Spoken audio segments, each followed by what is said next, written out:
So hey y'all, it's CJ. If you're new, welcome to my TikTok.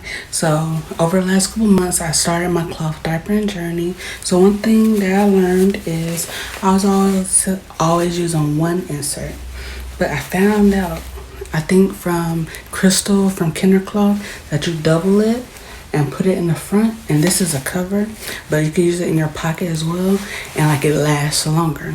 So in the months that I've been doing cloth diaper, I've never had a wash routine specifically. I've been in these cloth diaper groups, and like they were strict on the wash routine. Follow Nerdy Mamas and she'll help you with your wash routine. I recently had to have her help because the diapers, they kept having a poop smell, and I won't feeling that because I'm washing and I'm still smelling it. So I messaged her and we talked about what I'm doing, and I was never using a heavy duty soiled.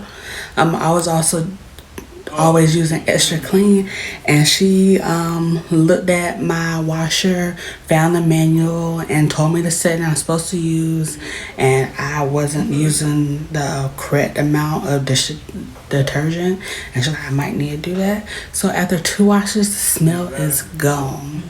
So we're still doing this cloth diaper journey. And if you want to try, this is a Nerdy Mama's cover. This is one of her starter packs.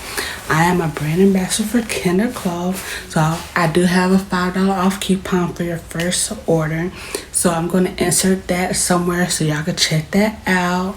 And they will be dropping their Kinder Basics and their Halloween and Christmas collection real soon. So make sure you follow me for more updates on my cloth diaper journey. If you want to just know more about cloth diapering, I'm still new to it, but I'm learning, and I can offer any piece of advice that I have. And if I can't, I could point you to another direction that can help you that has far more experience than I do.